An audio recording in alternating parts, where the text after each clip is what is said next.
इसी के उपलक्ष्य पर हमारे विद्यालय में भाषण प्रतियोगिता का आयोजन किया गया है, जिसका विषय है पर्यावरण। और इसी के ऊपर मैं आज आप सभी के सामने अपने विचार प्रकट करना चाहूंगा। पर्यावरण दिवस हर वर्ष 5 जून को मनाया जाता है और इस वर्ष भी पर्यावरण दिवस मनाया जा रहा है, जिसकी थीम है बीट प्लास्टिक पॉल्यूशन। पर्यावरण दिवस हमारे जीवन में एक महत्वपूर्ण भूमिका निभाता है।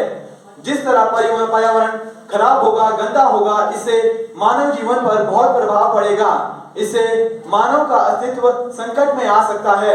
अगर हम समय पर नहीं संभल पाए तो इससे मानव जीवन, पृथ्वी और इसके वातावरण का बहुत नुकसान हो जाएगा।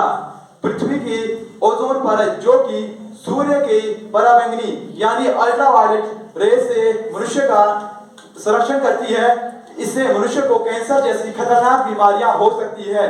इससे ये ओजोन परत हम सभी की सुरक्षा करती है, परंतु मनुष्य द्वारा हो रहे उत्सर्जन और संरक्षण के कारण मनुष्य जो गंदगी फैला रहा है, उससे ओजोन परत में छेद हो गया है, जिससे मानव जीवन के लिए अति हानि हो सकती है। इससे बचने के लिए हम सभी को कम से कम पर्यावरण की गंदगी फैलानी होगी, कूड़े करकट को डस्टबिन में डालना होगा और हम सभी को पर्यावरण को बचाने की कस्में खानी होगी। अगर हम सभी को पर्यावरण को बचाना है तो अपने एक बात को ध्यान रखना होगा, जीवन का यही है आधार, पर्यावरण ही है हमारा परिवार, पर्यावरण ही है हमारा परिवार।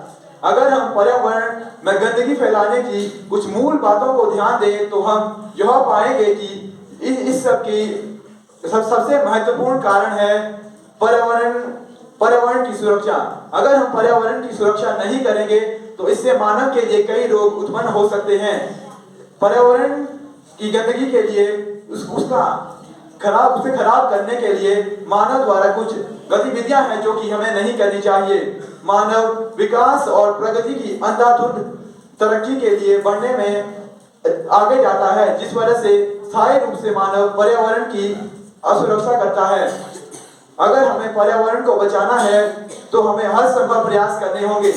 कोरोना वायरस के कारण होने वाला लॉकडाउन जब यह हुआ था तो वातावरण में स्वच्छ हवा और वातावरण और पर्यावरण साफ हो चुका था। यह हमें एक संदेश देता है कि पृथ्वी के बुरे हाल का कारण केवल मानव ही है। जब लॉकडाउन हुआ तो